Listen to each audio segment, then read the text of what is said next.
Positively Ernie with Ernie Anastas, a New York TV legend and radio host with great positive stories and interviews. Thanks, Ernie. You're the best. And now, here's Ernie.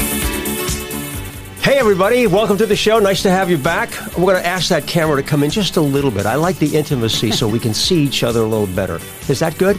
Yeah, I like that. It feels good. Welcome to the show. I'm going to have a fun day today because I have a terrific guest, somebody I've known a long time, Gigi Stonewoods. Hold my hands. Good to see you. Oh my God.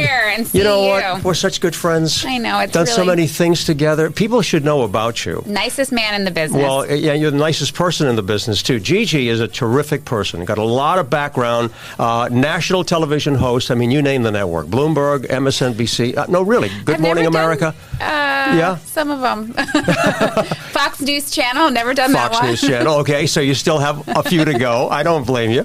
But she is a terrific person. And you are, you're a businesswoman in many ways. You create a lot of different ideas.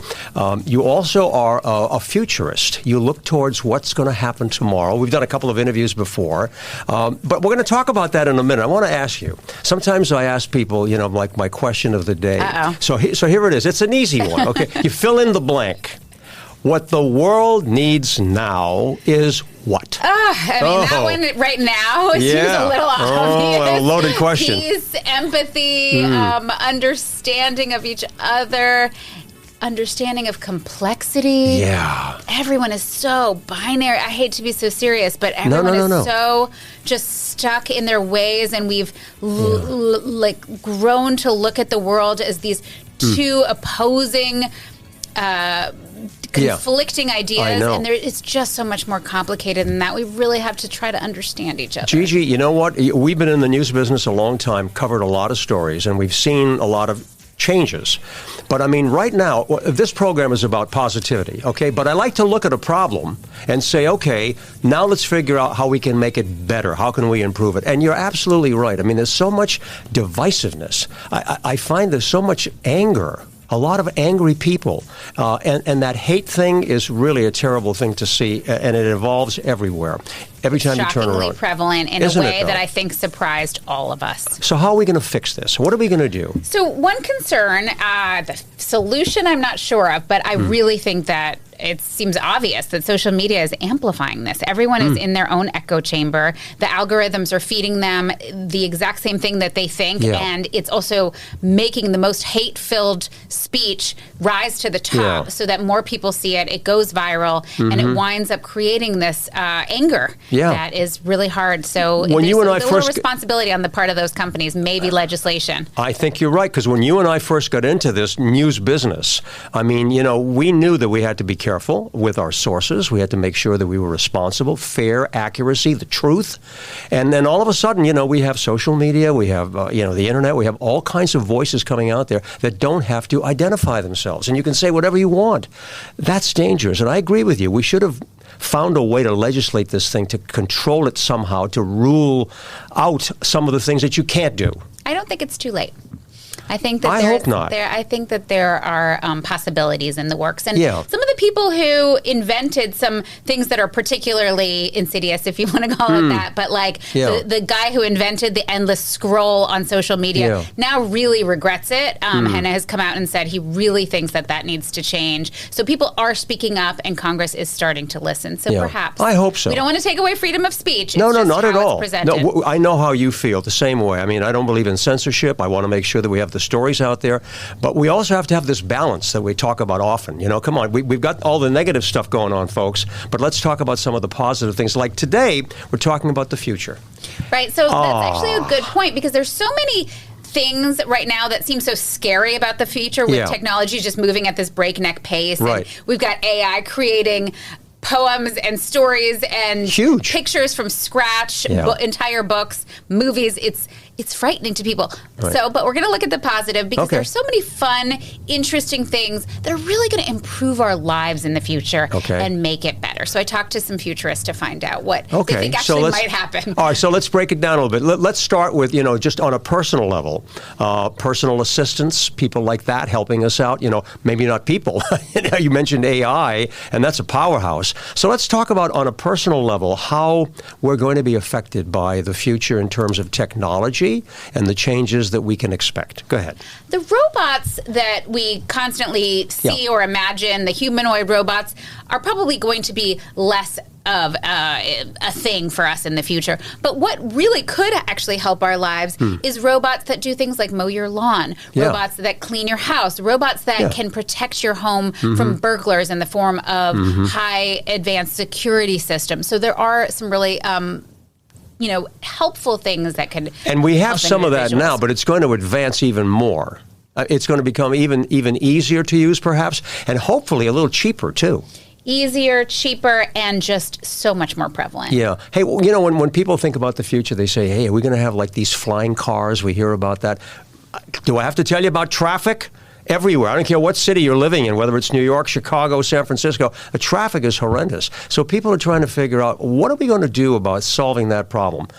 Is it crazy to think about flying cars? No, it's not crazy at all. In fact, futurists tell me they think it is really going to happen and that traffic will be minimized in the future. Well, that's the part the government is figuring out. But what I can tell you, I mean, a lot of the companies that were working on flying cars already haven't worked out. But there are currently more than 100 companies with projects for flying cars in the works in the U.S. alone. Wow. So it is something that is down the pike. It's a question of when and how they'll be able to regulate the airspace. Well, I think that's the issue right there. I mean, when you think about people getting in a car and just pulling up into the sky, how is that going to work? I mean, we have enough trouble, with airplanes, making sure that they're safe. And then when you have a bunch of people flying their cars, it's just going to be a different world. When I started looking at some of this information, talk about work.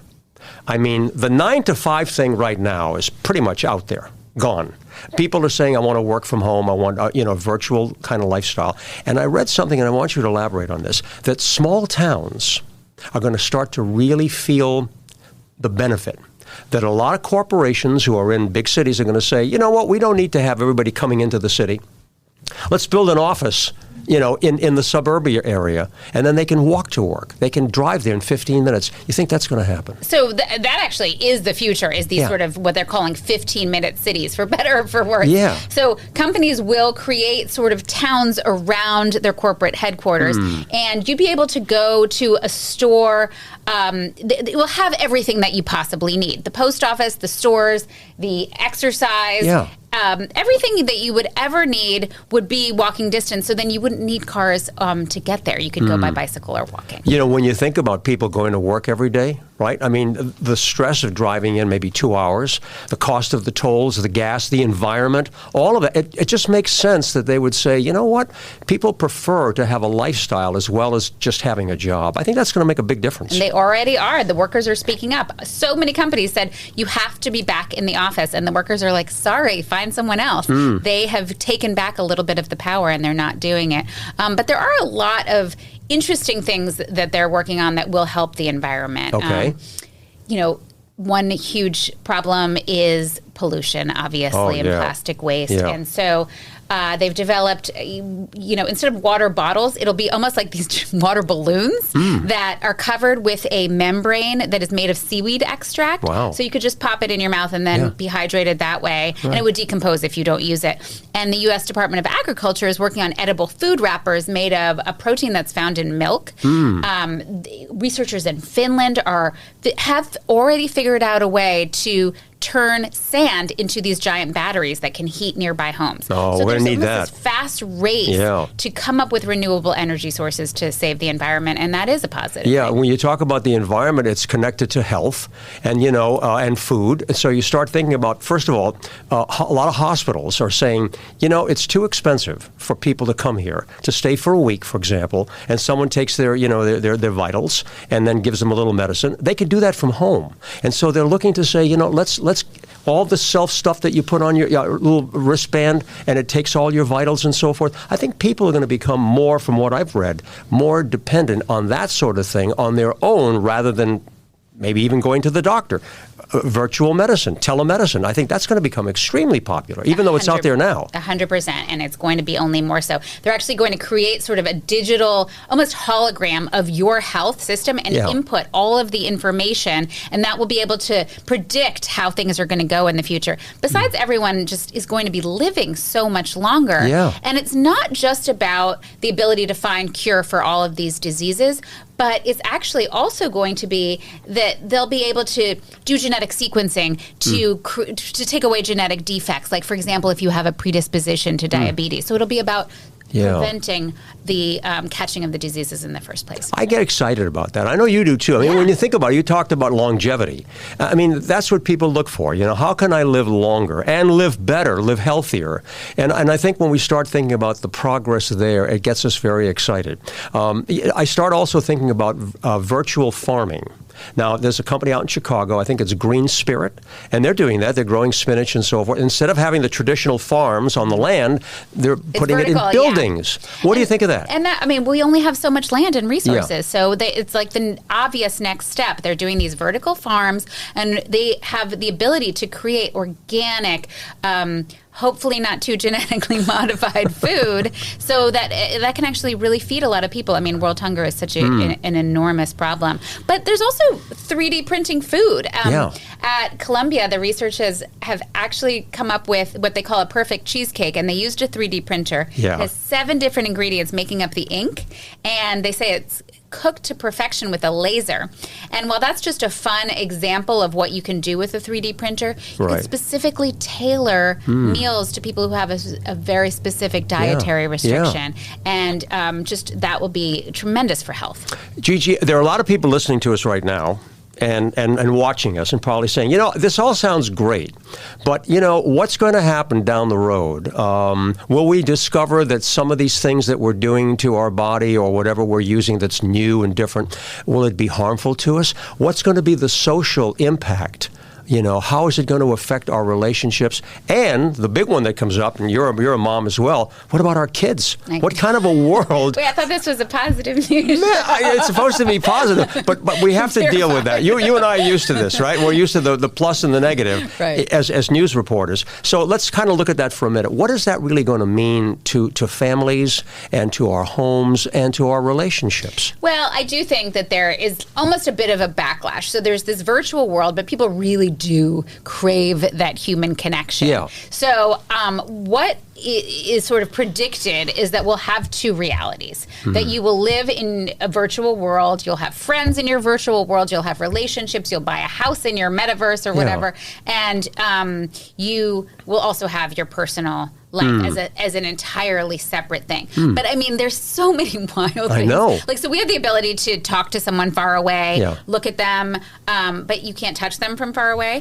So researchers in Hong Kong have developed something called an e-skin, and basically you put it on and you do something like hug someone, and they'll send the mechanical signal, and they will be wearing their own e-skin, and you will actually feel them hugging you.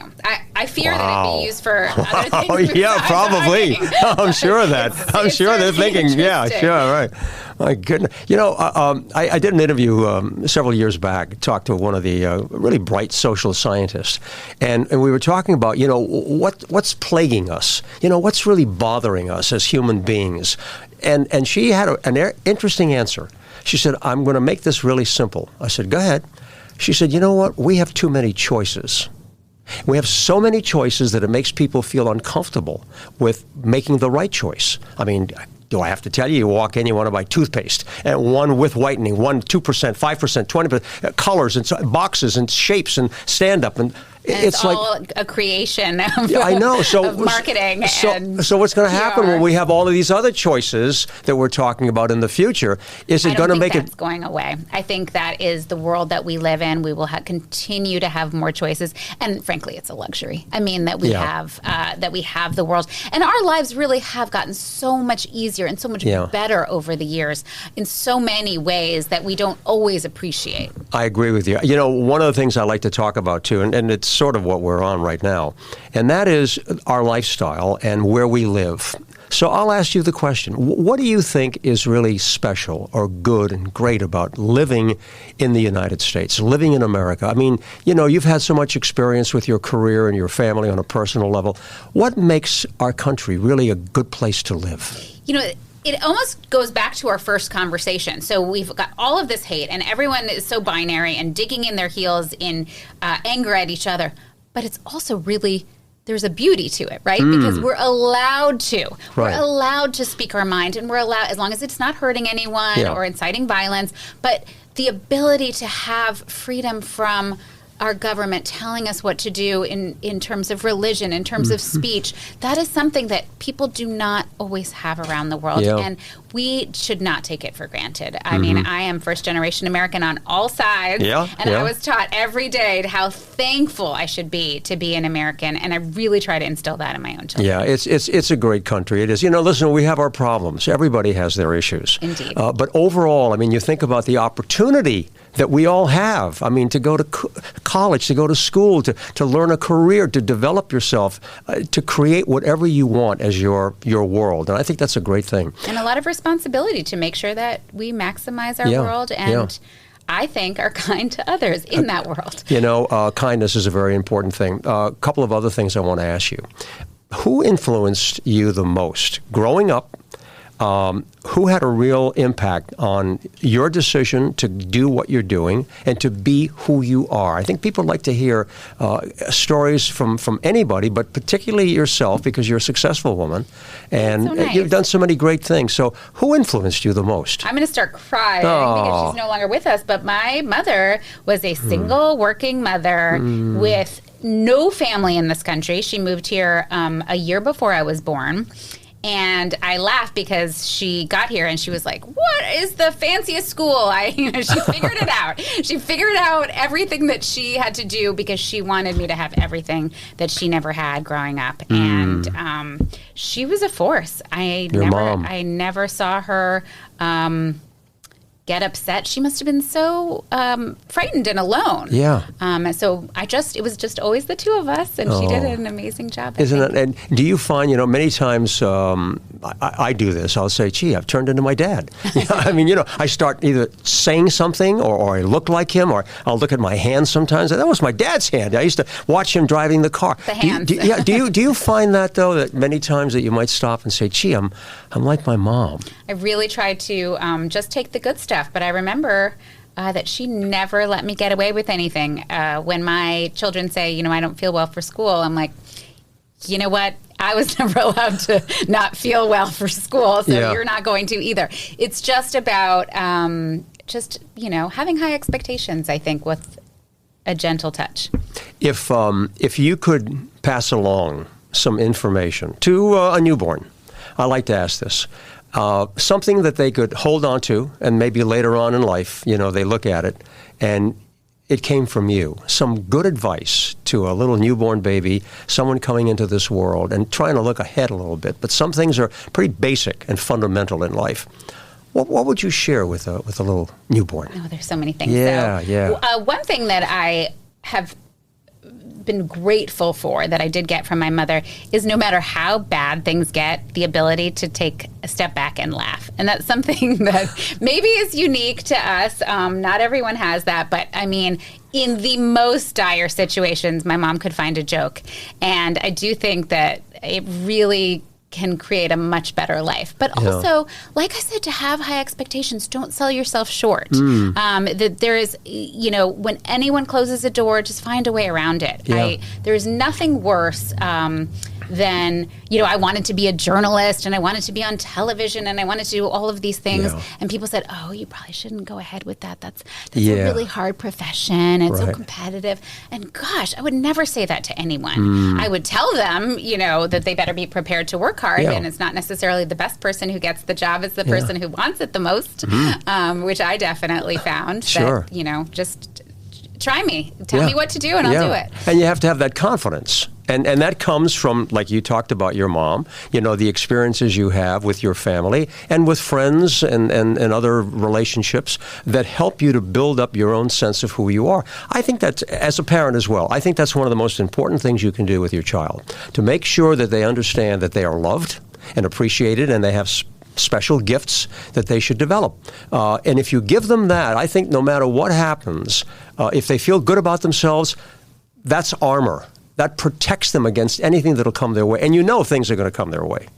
And the kindness factor, too, I think is going to go a long way. I mean, I tell them, if you get bullied, we can talk about it. I will fix it. I will help you fix it. If I ever hear that you were the bully, I have no tolerance for that. Zero tolerance policy. You can never be mean. You can never leave people out. You can never be exclusive, because I'm telling you, it will come back and bite you. It will. If you're not going to do it just out of kindness, do it for practical reasons. Yeah, staying on the theme of young people, and we touched on this a little bit in the beginning in terms of social media and the internet. A lot of young people, are so influenced by what they see. And what they read. Why didn't I go to that party? How come I'm not having that kind of a life that this person is having? There's a lot of narcissism, constantly posting pictures and focusing on the me rather than giving to other people. I did a thing recently on volunteering, how important it is. And if you also talk to, the centenarians, there was a study done, what helps them to live to 100 years old. Part of that is the giving spirit, taking away from yourself and saying, what can I do for somebody else? How can I help someone? They have a good sense of humor. They're curious about life. They don't have this attitude, I've been there, I've done that, there's nothing left. I think we have to be really aware of how our young people are being influenced and how we can help protect them for the future. I just read a book on this topic, and the author is Jennifer Wallace, and it's... she talks about toxic achievement. Yeah. And what she's saying is that we're all just trying to achieve and get accolades. And that if you really want to be, it's causing all this anxiety among young people. So if you really want them to be happy, productive members, it's along the lines of what you're saying. Yeah. It's telling them that they matter. And not just telling them, but making them feel like they matter. Whether that is just chores, work, kindness to others, volunteering, but it's mattering that will actually combat that anxiety more than anything else. And even your colleagues or your teachers, make them feel like they matter. Yeah. Call them out when they've done something right. Make sure to always compliment people when they do something good. Yes. Because that actually will make people feel less nervous and unhappy. And I think that will go a long way for young people in the future. My phone is here, and you had yours a little while ago, and this thing is amazing because we can do so much with it. And I admire, the technology and the capabilities that we have. But at the same time, in terms of communication, look what it's done to our relationships and with family as well. You have a family sitting at a table, they're out at a restaurant, you've seen it, and everybody's on the phone. I have a zero tolerance policy in my family. So what do you do? How do you handle it? And how important is it to make sure that we take a little break from all of that? I mean, it's an addiction. Yeah. And it's designed to be addictive. So just like anything else, any other vices in your life that you force yourself not to do because you know it's harmful to you, you have to treat the phone as such. It is for necessary emails. It's for necessary communication, but it is not your primary form of communication, and you have to put it down and force yourself, even though it's tugging at you and it's designed to. I know that feeling. Right. Where I'm just like, I just want to check. I heard a text right. come in. Exactly. You really have to. We all have to figure out a way to just put it down. Yeah, I think you're right. Everything I believe starts in the home. Okay, that is the primary source of relationships. But I also think, education is important. Schools have a responsibility. Think of all the time that kids spend in school. And in terms of the curriculum, many things are taken away. We shouldn't talk about that. We shouldn't talk about this. We're being politically correct. I respect all of that. I understand that.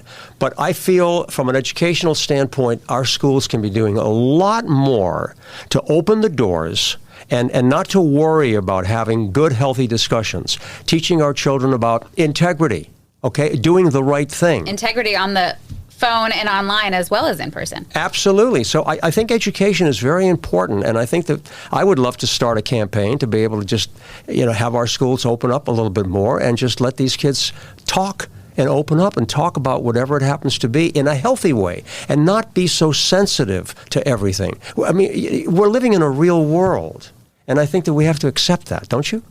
there is a movement that has made what they call sort of snowflake children, where it's confusing because we want to give people rights when they are feeling anything to own it and be able to express it, but at the same time, it goes back to not everything is always about you. It's a kind of narcissism. So we have to think about the community and the bigger picture and how everyone is feeling collectively as opposed to only ourselves.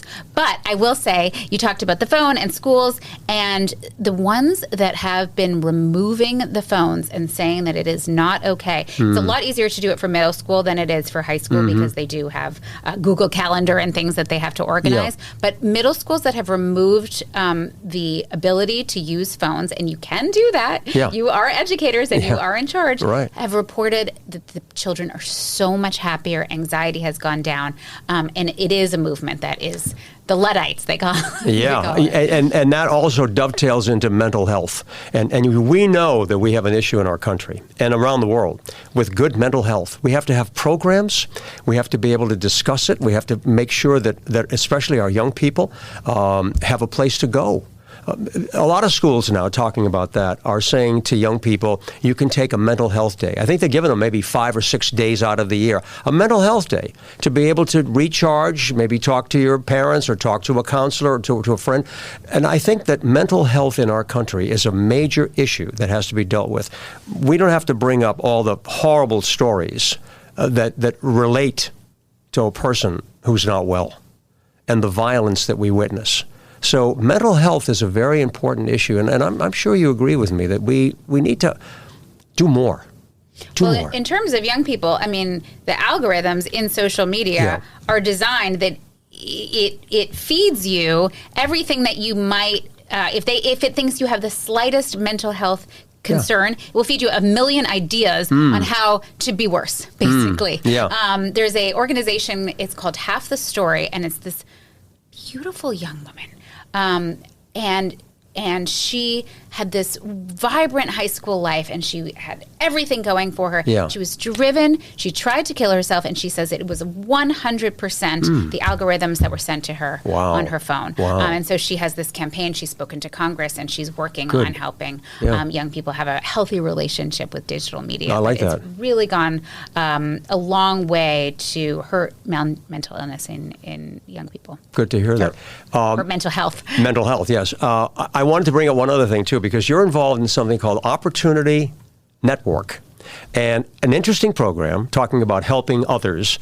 Give everybody an opportunity to hear what you do. That's so nice. It is such an incredible nonprofit that I've been on the board of for more than a dozen years. And what it does is it works with these incredibly smart, very sophisticated children who are going places and have zero opportunity.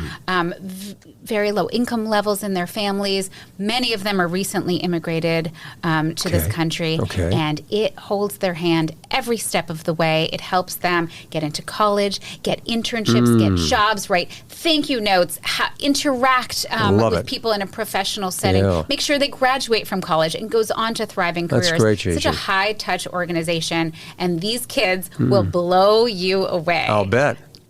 I've actually asked friends to get them internships, and they always come back to me and say, wow, that was the best intern we ever had. I'm like, I know, these kids are amazing. You know, it's all about... They want it. They want to be there. It's different. It's all about, trying to make the world a better place and leaving something behind. We started talking about the future, so maybe my final question is, okay, when we look about, the future, what to expect, what would you like to see in the future? What would be like a dream to say, man, I wish this would happen. I wish this would be a good thing. Fun. Yeah, what would it be? What would it be? I'm not against the lack of traffic, private air travel, individual pods that take you where you want to go. That's something that they're working on. No, I want to make the world a better place. I want the eradication of weapons. I want wars not to happen. I want us to figure out how not to fight each other. I think more women leaders could go a long way. Good. Why not? That would be we need leadership, that's for sure. they tend to think about things in a different way. Yeah, well, we're proud of what you do, and I think that, following up on what you're saying, I think our leaders have a real responsibility. The people who have the power and the control, they're the ones that should be coming up with campaigns, whatever it happens to be, hands across New York, hands across America, finding ways to connect us and finding ways that unite us rather than divide us. And I think that's so important. And I know this is a word that's used so often, and I use it at home a lot. I talk to my kids every day. Love. Love is important, and we shouldn't diminish the power of love. To be able to just look at someone and say, you know what, I respect you, I have a love for you, different types of love, of course, but to have that kind of honoring someone, respecting someone, man, that can go a long way to turn the world around. And don't be shy about saying it out loud. Absolutely. Don't feel that you're sort of lesser than because you're being kind or complimenting someone or open. Hold my hands one more time. Gigi Stonewood, she's a wonderful person, a great personality. You gave us a lot to think about today, and I'm so happy that you came on board. You're doing so much for the world with your love and positive energy. Thank you, sweetheart. Keep up the good work, okay? Thanks so much, Gigi. Thanks for watching, and we'll see you next time. Stay positive, everybody.